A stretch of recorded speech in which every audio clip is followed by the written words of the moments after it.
एक शमी का पौधा ऐसा होता है जो योनियों में, वृक्ष की योनि में अंतिम योनि पर लाकर रुक जाता है। कौन सा?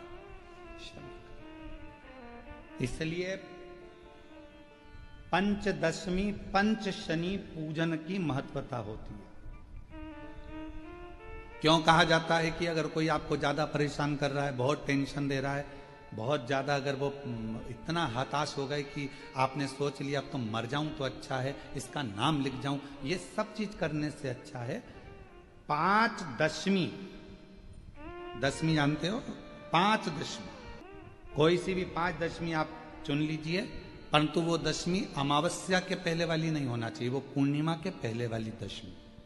पांच कोई सी भी दशमी पर शमी के वृक्ष के नीचे जाइए, घी का दीपक लगाइए, शुद्ध जल तांबे के पात्र में लेकर जाकर अर्पित करिए। पहले दीप जलाना, उसके बाद शमी के पौधे में जल डालना और पौधे उस वृक्ष के नीचे बैठकर जल चढ़ाकर वहीं पर एक चावल का दाना समर्पित कर कर बाबा से प्रार्थना करना कि बाबा मुझे बहुत कष्ट है, ये मेरा एक तकलीफ मुझे दे रहा है, बस आप मेरी तकलीफ को दूर करना।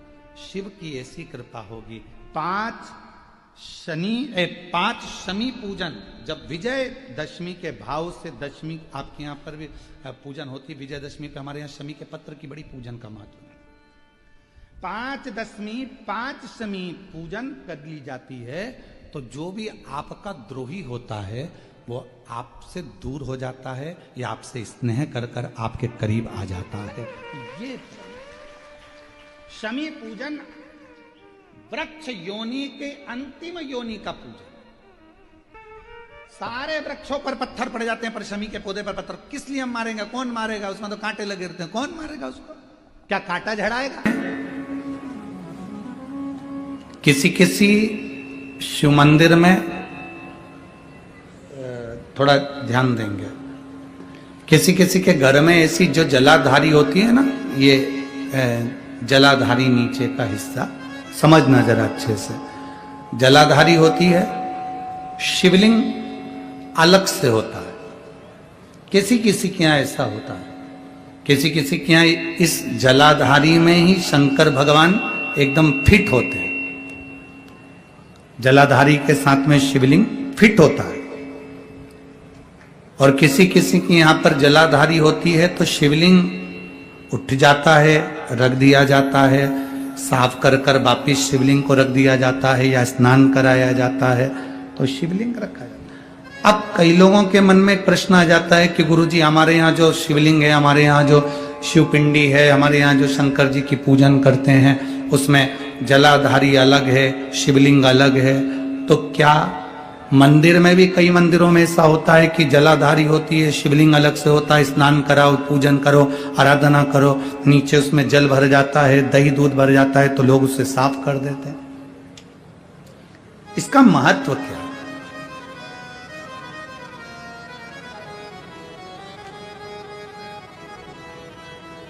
पहले तो अच्छे से समझ लो उसको।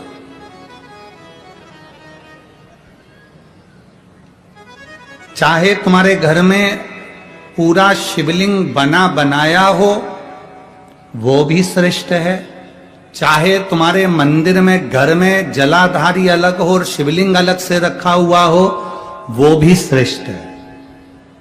बस अंतर एक है, केवल एक अंतर उसमें भारी है। कौन सा अंतर भारी है? कि जो शिवलिंग फिट है, जो शिवलिंग उसमें लगा हुआ है, उसकी आप आराधना कर रहे हैं, उसमें आप जल चढ़ा रहे हैं, भक्ति कर रहे हैं, आराधना कर रहे हैं, उसका भी फल पूरा मिलेगा। जो शिवलिंग अलग से है, उस जलाधारी पर रखा हुआ है, उसकी आराधना कर रहे हैं, उसका भी फल पूरा मिलेगा। पर अंतर इतना आता है कि जैसे जो फिट शिवलिंग है जलाधारी के साथ रखा हुआ, उस पर एक बेलपत्र चढ़ाई हुई, एक बेलपत्र चढ़ाई हुई हजारों फल देने वाली होती है। जो अलग शिवलिंग अलग जलाधारी होती है उस पर एक बेलपत्र भी अगर हम चढ़ा रहे हैं तो वो सहस्त्र सहस्त्र फलदायी प्रदान कर देती है। उसमें कई लोगों के मन में एक संशय हो जाता है, हमारा नीचे का जो जलाधारी है वो चांदी की है, शिवलिंग नर्मदा के कंकर का।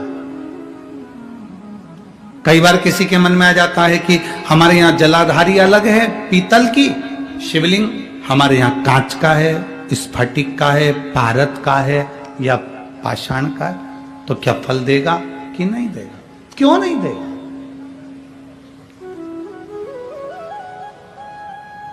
अब आपसे पूछते हैं, गंगा जी के जल को गंगाली जानते हैं आप लोग? सब गंगा भर के लाते हैं ना, वो पेक रहती है, उसमें सील लगी रहती है, क्या बोलते हैं इसको? यहाँ पर यहाँ क्या बोलते हैं हमको स्मरण नहीं, हमारे उधर तो गंगाली कहते हैं उसको, जिसमें गंगा जी का जल भरा रहता है, ढक्कन लगा रहता है और उसको पेक रहती है, उसको हमारे यहाँ गंगाली कहते हैं। तो गंगा जी के जल को चाहे तुम गंगाली में रख लो और गंगा जी के जल को चाहे तुम पानी के लोटे में रख लो, जल बदलेगा क्या?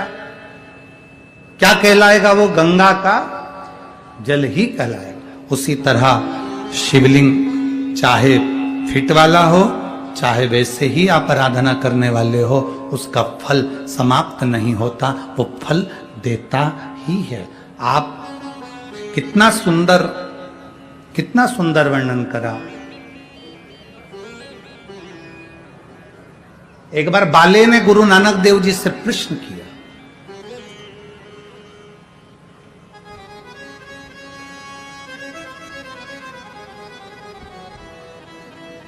बड़ा विचित्र सेवक था ये बाले, भगवान गुरु नानक देव जी का बड़ा विचित्र। उसने एक प्रश्न किया, गुरु नानक देव जी से प्रश्न किया कि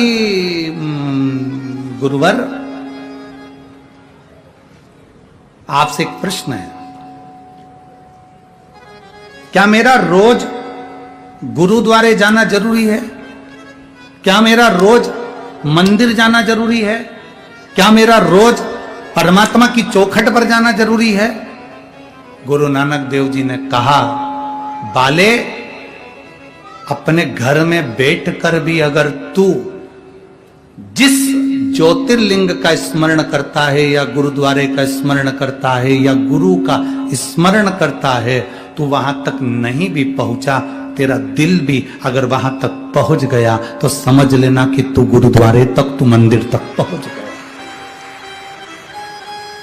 हमारा मन, हमारा दिल, हमारा हृदय, हमारा चित्त अगर वहां तक पहुंच रहा है तो समझ लो कि हम वहां तक पहुंच गए।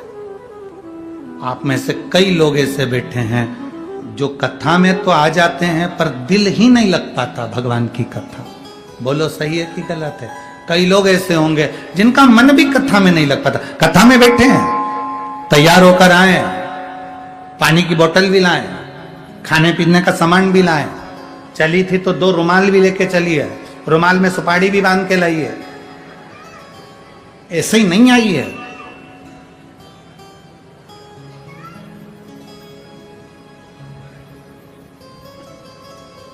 दिल भी तो लगना चाहिए, मन भी तो लगना चाहिए। जहां मन परमात्मा से लग जाता है फिर परमात्मा हमसे दूर नहीं रहता, हम परमात्मा के करीब में पहुंच जाते हैं और परमात्मा हमारे करीब में आ जाता है।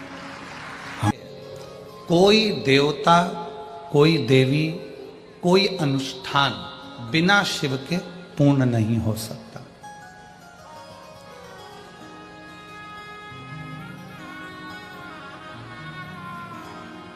आप तक प्रयास कर लो।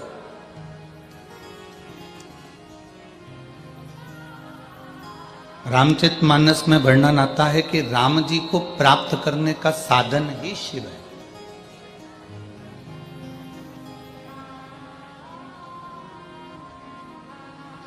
श्रीमद् भागवत में प्रसंग आता है कि भगवान कृष्ण को प्राप्त करने का साधन ही शिव है।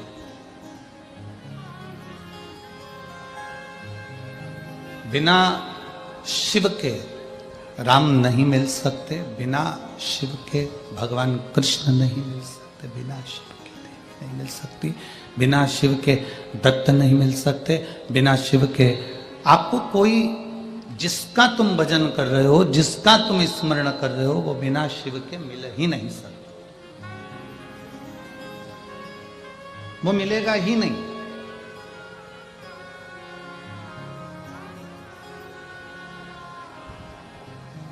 एक प्रैक्टिकल करके देखना अपने जीवन में, आप एक बार ऐसा प्रैक्टिकल करना, एक बार ऐसा प्रयास करना, एक बार ऐसा प्रैक्टिकल कर कर देखना, प्रयास कर कर देखना कि आप किसी भी देवता की माला करना, जो तुम्हारा मन पड़ जाए उस देवता की माला करो, उस देवी की माला करो। हमारी तरफ से पूर्ण तरह से स्वतंत्र है, पूर्ण तरह से छोटे।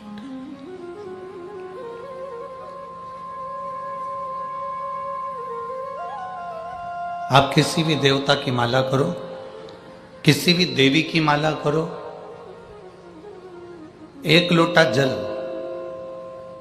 यदि आप भगवान शंकर को समर्पित कर कर आसन लगाकर माला करने बैठे हो, भगवान को भजने के लिए बैठे हो, शिव को जल चढ़ाकर अगर तुम भगवान का भजन करने बैठे हो, तो निश्चित तुमने जो माला करी है उसका फल तुम्हें 3 से 4 दिन में मिल ही जाता है। अगर शंकर को जल चढ़ाकर तुम माला करने बैठे हो तो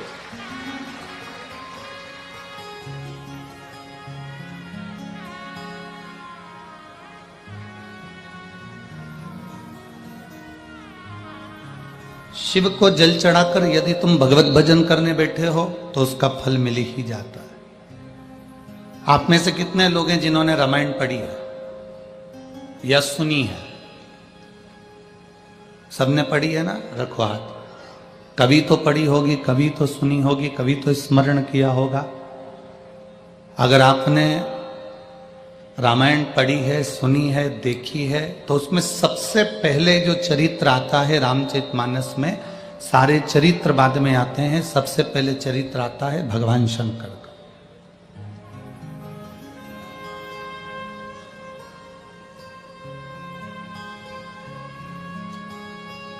सारे जितने चरित्र आएंगे रामचरितमानस के, जितने संवाद आएंगे रामचरितमानस के, उन सारे चरित्रों से पहले, उन सारे संवादों से पहले सबसे पहले शिव का संवाद, सबसे पहले शंकर भगवान का संवाद। कारण क्यों शिव का संवाद है, क्यों शंकर भगवान का चरित्र है, क्यों शिव भगवान का चरित्र वर्णन किया, उसका केवल एक कारण, भागवत जी भी अगर हम पढ़ते हैं, भागवत जी भी हम सुनते हैं, तो भागवत में सबसे पहले शंकर भगवान का चरित्र आता है। विष्णु पुराण का हम स्मरण करते हैं तो सबसे पहले शिव जी का वर्णन आता है। कुर्म पुराण पढ़ते हैं, आप जितनी पुराणों का स्मरण करोगे उसमें सबसे पहले शंकर भगवान का स्मरण किया गया।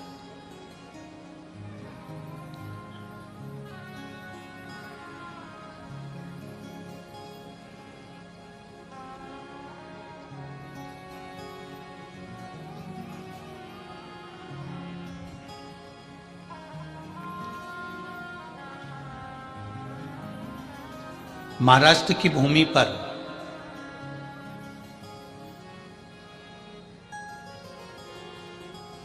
एक शिवजी का मंदिर ऐसा है जिस भूमि पर 2 संत एक साथ बैठकर भगवान शंकर की भक्ति करें।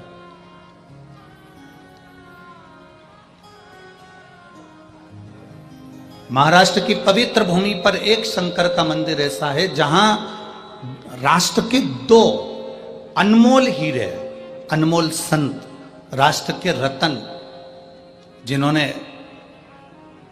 शिव का दर्शन एक साथ किया, वो मंदिर है औंढा नागनाथ का मंदिर।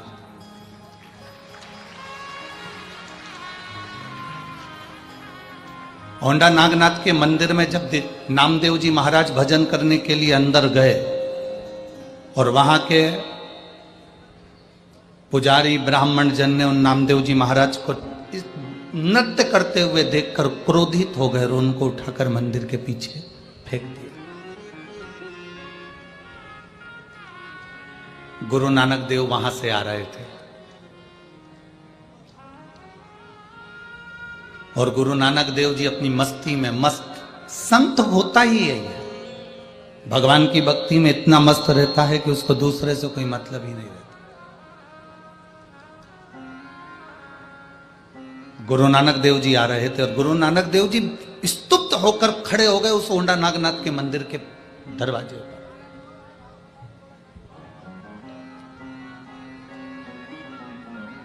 जब गुरु नानक देव जी ने देखा कि नामदेव जी महाराज और मंदिर के पीछे पड़े,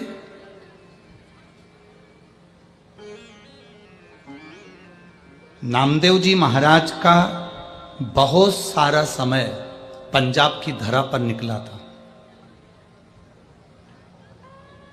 कई शास्त्रों में तो वर्णन मिलता है कि 18 वर्ष तक संत नामदेव जी महाराज पंजाब की धरा पर गुरु नानक देव जी महाराज के सानिध्य में रहे।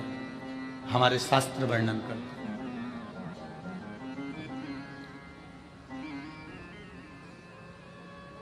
गुरु नानक देव जी ने संत नामदेव जी को देखा कि ये मंदिर के पीछे पड़े। गुरु नानक देव जी ने आवाज लगाई, नामदेव नामदेव। नामदेव जी उठकर खड़े होकर प्रणाम कर कर बोले, गुरुवर आप, स्वामी आप। गुरु नानक देव जी ने पूछा, नामदेव तुम्हें तो मंदिर के अंदर होना चाहिए था, तो तुम मंदिर के बाहर क्या कर रहे हो?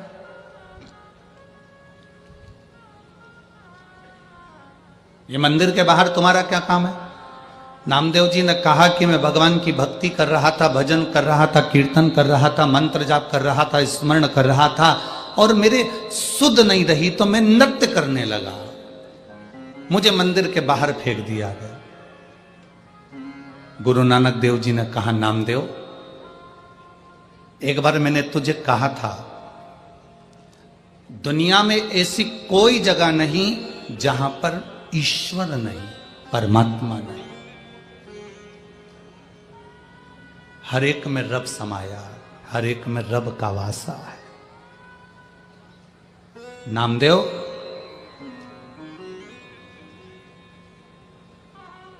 अगर तेरी भक्ति प्रबल है, तेरा विश्वास प्रबल है, तेरा भरोसा दृढ़ी है, तो मंदिर का पिछाड़ा अगाड़ी होगा और अगाड़ी पिछाड़ी होगा।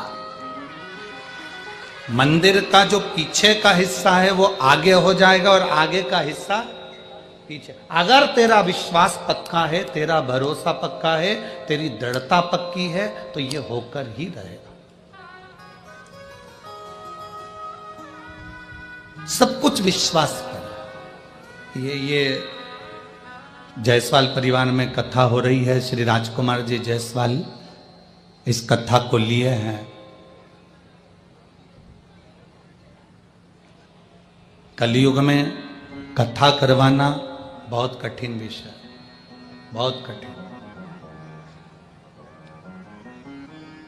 और मैं राजकुमार जी जायसवाल जी को धन्यवाद दूंगा और उनकी धर्मपत्नी सौभाग्यवती श्रद्धा जी जायसवाल जी को धन्यवाद दूंगा कि आप दोनों का जो विश्वास है, आप दोनों का जो दृढ़ता है, इतना विश्वास आपका सालासर बालाजी के प्रति और शिव जी के प्रति इतना दृढ़ी है कि भोलेनाथ को आपके यहाँ कथा करने के लिए आना ही पड़ा। ये भरोसा, ये विश्वास। और आप मानेंगे नहीं, मैं ये इस कथा को लाखों लोग आस्था चैनल पर देख रहे हैं, फेसबुक यूट्यूब पर श्रवण कर रहे हैं और कई लोग इस कथा को श्रवण कर रहे हैं। यवतमाल जिले से कई बार कथा के लिए फोन आए।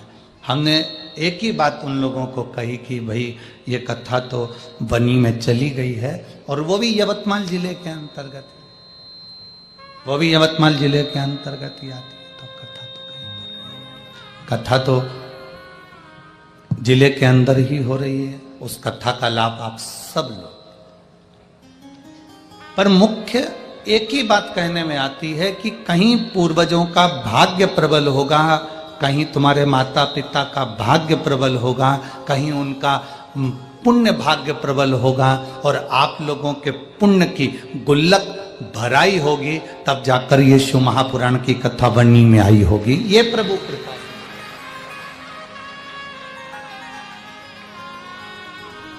और लाखों की संख्या में पधारे आप सभी भक्तों को भी एक ही बात कहूंगा कि आपके घर में भी ढेरों लोग रहते हैं, ढेरों घर के अंदर लोग निवास करते हैं, पर यदि आप परमात्मा की कथा तक पहुंचे हो, भगवान के भजन तक पहुंचे हो, भगवान की अविरल भक्ति तक पहुंचे हो, तो ये मानकर चलना कि कहीं प्रभु की कृपा हुई होगी, उसकी उदारता हुई होगी, उसकी करुणा हुई होगी, उसकी दया हुई होगी, तो आप इस कथा तक पहुंचे हो। बहुत कठिन है, बहुत कठिन। दुनिया को अपना बनाया जा सकता है, पर अपनों को अपना नहीं बनाया जा सकता। बहुत कठिन है महाराज।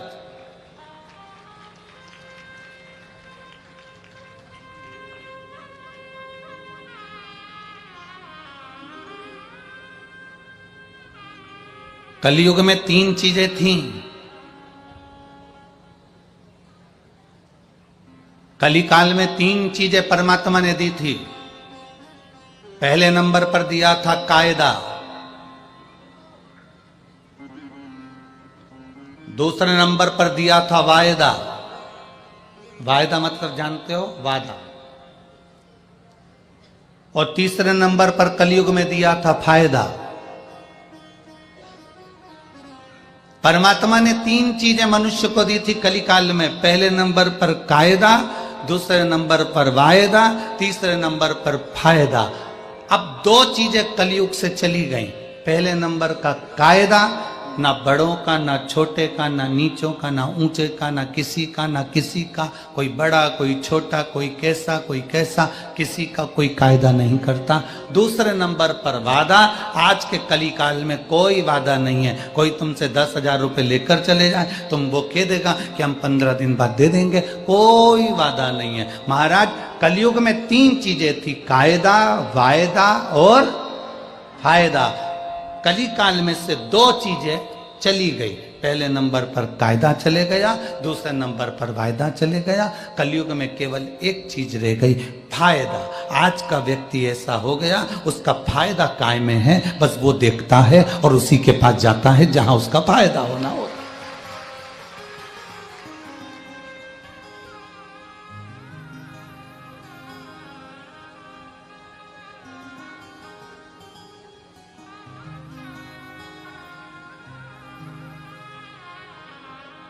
थोड़ा सा कायदा करिए, थोड़ा सा सम्मान करना सीखिए, थोड़ा सा कायदा करना सीखिए, थोड़ा सा आदर करना सीखिए, थोड़ा सत्कार करना सीखिए, थोड़ा सम्मान करना सीखिए।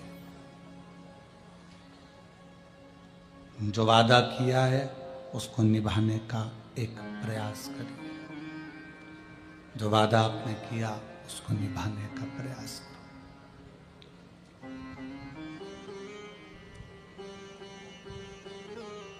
40 करोड़ रुपए कमाने वाला भी मरने के बाद 4 कंधे पर ही जाता है।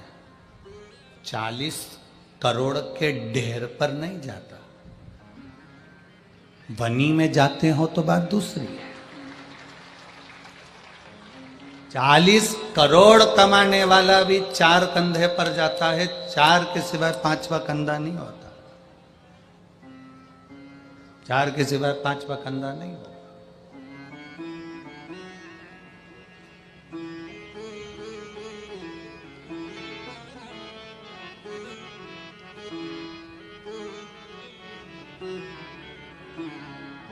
रे मन मुसाफिर निकलना पड़ेगा, काया कुटी खाली करना पड़ेगा। अरे मन मुसाफिर निकलना पड़ेगा, काया कुटी खाली करना पड़ेगा। 40 करोड़ कमाने वाला भी 4 कंधे पर जाता है, उसके लिए ज्यादा कंधे नहीं होते। आशीष इधर आओ, दोनों आशीष आ जाओ।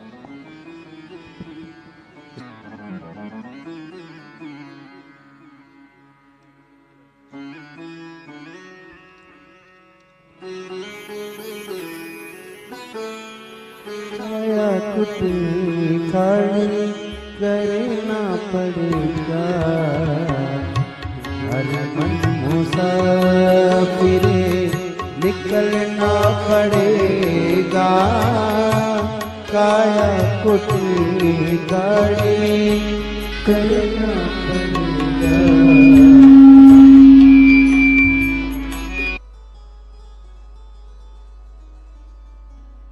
धन जोड़ा आपने, पैसा जोड़ा आपने, व्यापार किया आपने, पर इतना जरूर याद रखना, सब कुछ जोड़ना, उसके साथ में आप अपना व्यवहार जरूर जोड़ना, जो अंत समय तक जाने वाला है।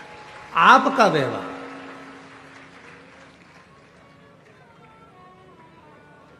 अंत समय तक वो जरूर जाए।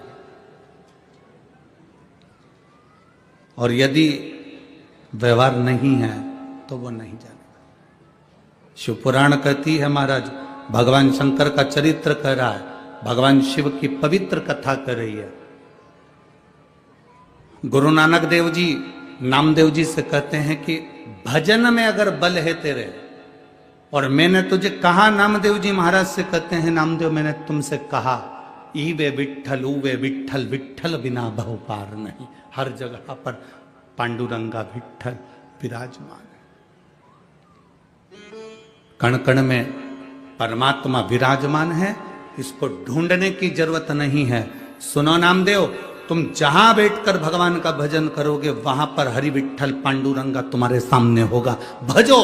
और नामदेव जी ने जो भजना प्रारंभ करा, स्वयं गुरु नानक देव जी खड़े खड़े देखते रहे कि नामदेव जी भजन में इतने लीन हो गए, इतने लीन हो गए कि शंकर भगवान के मंदिर का दरवाजा बदल गया और दरवाजा सम्मुख में हो गया। गुरु नानक देव जी ने नामदेव जी को जगाया, और गुरु नानक देव जी नामदेव जी को जगा कर कहते हैं, नामदेव उठो, तुम्हारी भक्ति का बल बढ़ा तो भगवान शंकर का दर्शन तुम्हें पीछे की ओर भी हो गया। ये भक्ति होती है। लोग कहते हैं गुरुजी हम कौन से कलर का कपड़ा पहने, भगवान मिल जाएंगे। हम कौन से कलर का कपड़ा धारण करें, भगवान मिल जाएंगे। हम कौन सी नदी के तट पर जाकर बैठे, भगवान मिल जाएंगे। शिव महापुराण की कथा कहती है, भगवान को पाने के लिए कपड़े बदलने की जरूरत कभी नहीं पड़ती। भगवान को पाने के लिए केवल कलेजा बदलना पड़ता है, परमात्मा तुम्हारे सामने आ जाता है। केवल हमको कलेजा बदलना है, केवल हमको अपना मन बदलना है, केवल हमको अपनी चित्त बदलना है, केवल हमको हमारी वृत्ति बदलना है। विचार और जल, ये दोनों गंदे नहीं होना चाहिए। विचार और जल अगर गंदे हैं, जल गंदा है तो आपको स्वस्थ नहीं होने देगा, आप बीमार की बीमार रहेंगे।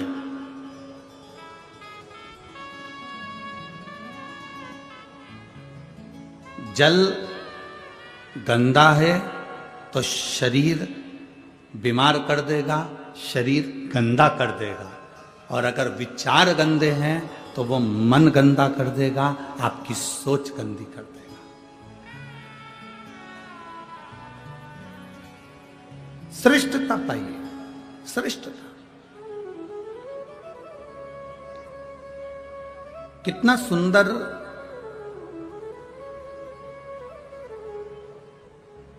संवाद शिव महापुराण के अंतर्गत आता है।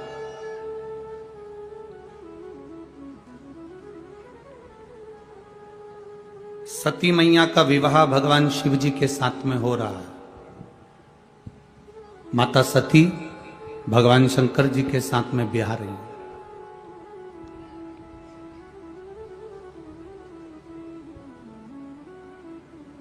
सती मैया का विवाह भगवान शिव के साथ में हो रहा है।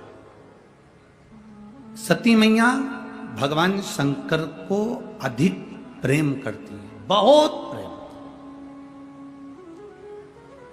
दक्ष प्रजापति ने सती माता को समझाया था। दक्ष प्रजापति ने माता सती जी से कहा था कि सती सुन, तो ये विवाह मत कर, ये शादी मत कर, मैं तेरे लिए अच्छा वर देख देता हूँ, अच्छा घर देख देता हूँ, तेरे लिए अच्छा परिवार देख देता हूँ। पर सती मैया नहीं मानी।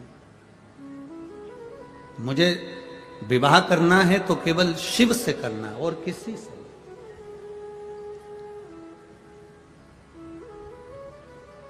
उसके सिवाय मुझे विवाह ही नहीं करना। मैं अगर विवाह करूंगी तो भगवान शंकर से करूंगी, शंकर के सिवा मैं किसी से नहीं। एक भरोसा, एक विश्वास, एक दृढ़ता सती ने बना ली। माता सती ने एक दृढ़ता बना ली, एक विश्वास बना लिया, एक भरोसा बना लिया।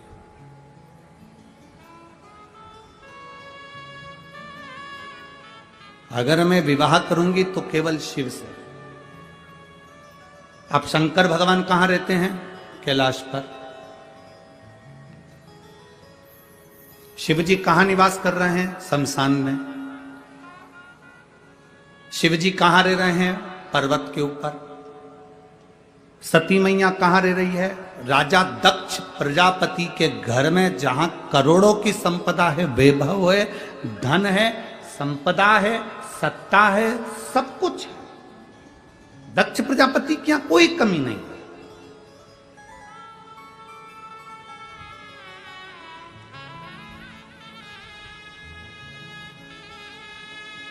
समझाया जा रहा है, सती मेरी बात मान ले तो विवाह मत कर।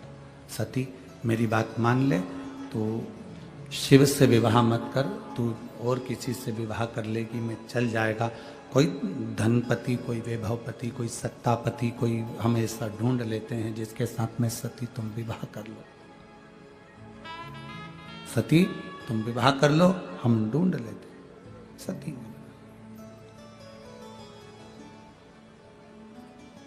सती कहती हैं मैं विवाह करूंगी तो केवल देवाधिदेव महादेव से करूंगी, इसके सिवाय विवाह नहीं करूंगी।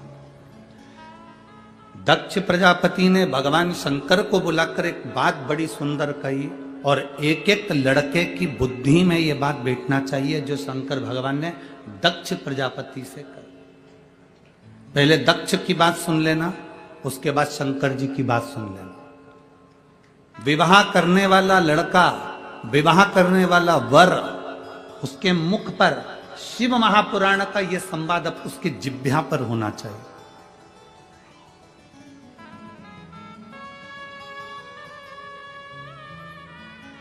दक्ष प्रजापति ने कहा, सुनो शिव, मेरी बेटी सती का विवाह तुम्हारे साथ में हो रहा है। मेरी बेटी सती का विवाह मैं तुम्हारे साथ में कर रहा हूं, और मेरी बेटी सती का विवाह मैं तुम्हारे साथ में कर रहा हूं, जिसने अपने परिवार में राजसी ठाट देखा, वैभव देखा, सत्ता देखी, धन देखा, संपदा देखी। अब मेरी बेटी तुम्हारे साथ में विवाह करना चाहती है। तुम कैलाश पर रहते हो, शमशान में रहते हो, तुम्हारे पास में ऐसा धन, वैभव, संपदा कुछ भी नहीं है। मेरा मन करता है कि तुम जो मांगोगे मैं अपनी बेटी के कन्यादान में वो दे दूंगा। थोड़ा ध्यान देना वनी वालों, बहुत सावधानी से कथा सुनना, और जितने लोग आस्था चैनल पर कथा सुन रहे हैं, फेसबुक यूट्यूब पर कथा सुन रहे हैं, बड़े ध्यान से सुनना। शिव, हे भोलेनाथ शंभु, कन्यादान में तुम जो मांगोगे मैं तुम्हें वो दे दूंगा।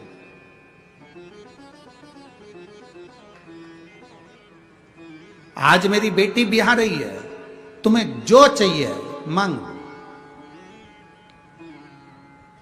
भोलेनाथ जी ने कहा दक्ष प्रजापति को देखकर।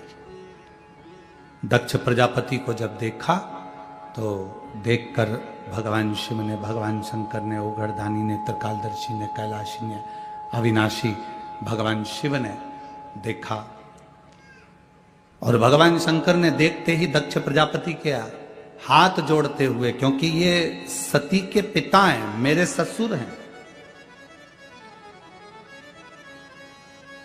सती के पिता हैं, मेरे ससुर हैं, तो हाथ जोड़ते जोड़ते उन्होंने निवेदन किया, हाथ जोड़कर निवेदन करा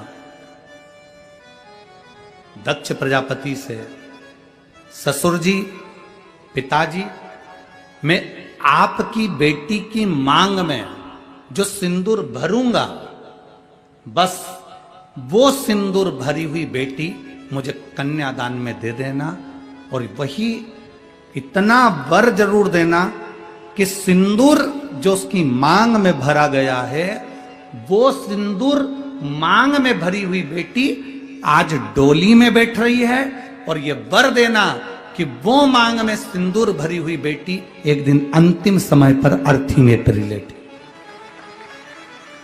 उसके मांग में सिंदूर भरा हो, बिना सिंदूर के वो अर्थी पर भी ना लेटे।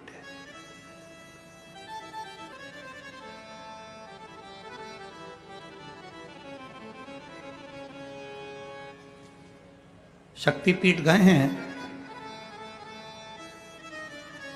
किसी शक्तिपीठ के दर्शन करें आप लोगों ने?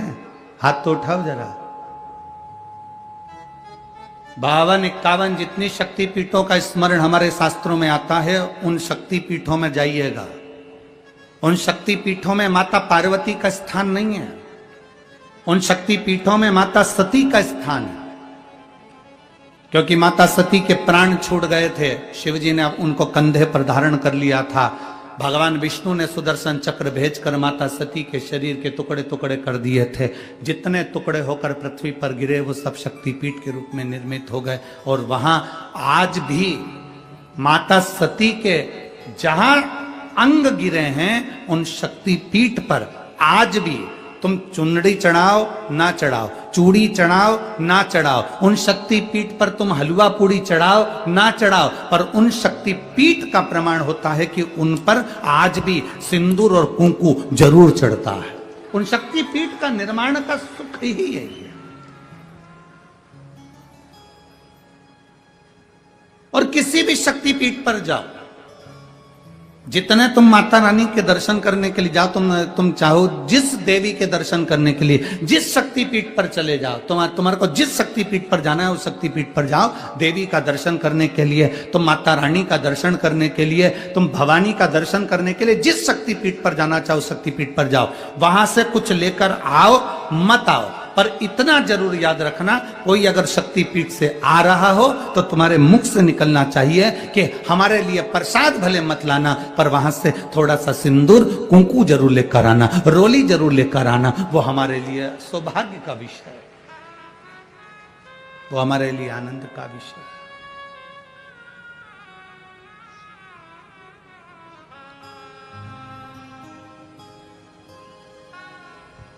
महाराज शिव, मेरी बेटी सती तुम्हारे साथ में ब्याह रही है। शिव, मेरी बेटी सती का विवाह तुम्हारे साथ में हो रहा है। मेरी बेटी सती तुम्हारे साथ में ब्याह रही है। मेरी बेटी सती का विवाह तुम्हारे साथ में हो रहा है। और मांग लो, तुमको कन्यादान में अगर कुछ देना हो तो आप बोलो, हम आपको वो दे देते। भोलेनाथ मना कर। क्यों मना करा? तार वाली बहू लेकर आओगे तो वो तुमको गैस पे रोटी सेक के नहीं देगी, तुम्हें सेक देगी।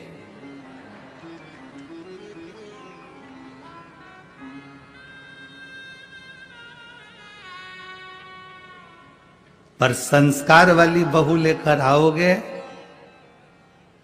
तो जैसे वनी में शिव महापुराण की कथा हो रही है, ऐसी कथा तुम्हारे यहां भी हो जाएगी अगर संस्कार वाली लाओ।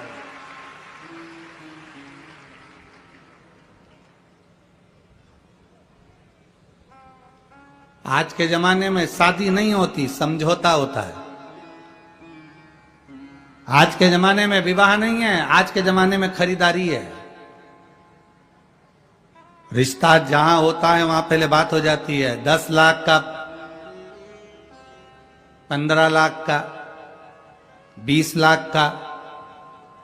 और माँ बाप भी धन्य हैं जो खरीद भी लेते हैं, क्योंकि इनकी आदत में है। बेटी छोटी थी तो उसके लिए 10 रुपए की उनने टॉफी खरीदी।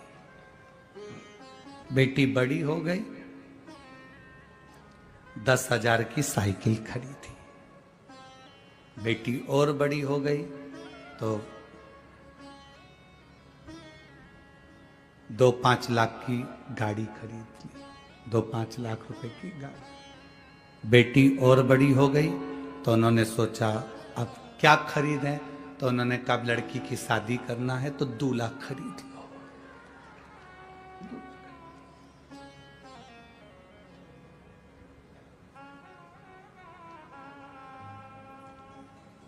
तुमने भी सोचा ससुर अच्छा मिला है, गाड़ी दे रहा है, जमीन दे रहा है, बेटी दे रहा है, half set, full set, sofa set, सब दे रहा है, पर तुम ये अंदाजा नहीं लगा के बैठे कि उसकी बेटी जब तेरे यहां आएगी तो सोफा सेट तो रहेगा, हाफ सेट तो रहेगा, फुल सेट तो रहेगा, पर तू अब सेट रहेगा।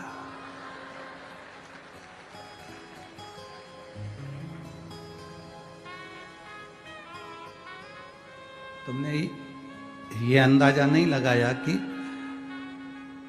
तेरा क्या होगा कालिया। तुमने तो धन देख लिया, संपदा देख ली, सत्ता देख ली ना। बहुत ध्यान देना शिव महापुराण की कथा पर। अगर तुम्हारी बेटी संस्कारित है, तुम्हारी बेटी में संस्कार है, तो करोड़ों का धन मत देखना, बेटी के लिए वर देखना, लड़का नहीं वर देखना। अगर तुम्हारी बेटी संस्कारवान है तो यह निश्चित है तुम्हारे पास में धन नहीं भी होगा ना तो वो घर को करोड़पति तो एक दिन बना ही देगी। अगर उसका दिल हृदय बड़ा है तो वो घर में संपदा लेकर आए। पर हम होड़ में लगे हैं। हमारा घर जितना बड़ा है ना, हमारे यहां पर 4 पेट्रोल पंप हैं तो कम से कम 2-3 पेट्रोल पंप का मालिक लड़का मिलना चाहिए। हमारा बंगला जितना बड़ा है उससे दुगना बड़ा बंगला लड़के का होना चाहिए। हमारी बेटी के अनुसार रामचरितमानस कहती है सीता जी 4 वर्ष की अवस्था में धनुष बाण उठाकर चढ़ा देती थी, तो जनक जी ने यह संकल्प ले लिया था कि सीता का विवाह उसी के साथ करूंगा जो धनुष को उठाकर चढ़ा देगा। अर्थात यह हमारी सोच होना चाहिए कि बेटी तुम्हारी जितनी विद्वान है, बेटी तुम्हारी जितनी समझदार है, उससे दुगना समझदार उसका वर होना चाहिए, धन नहीं।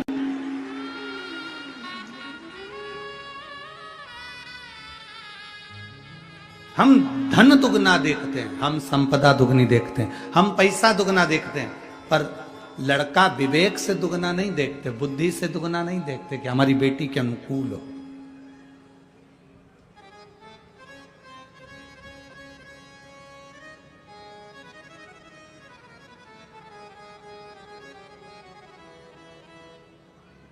खूब दिया, खूब।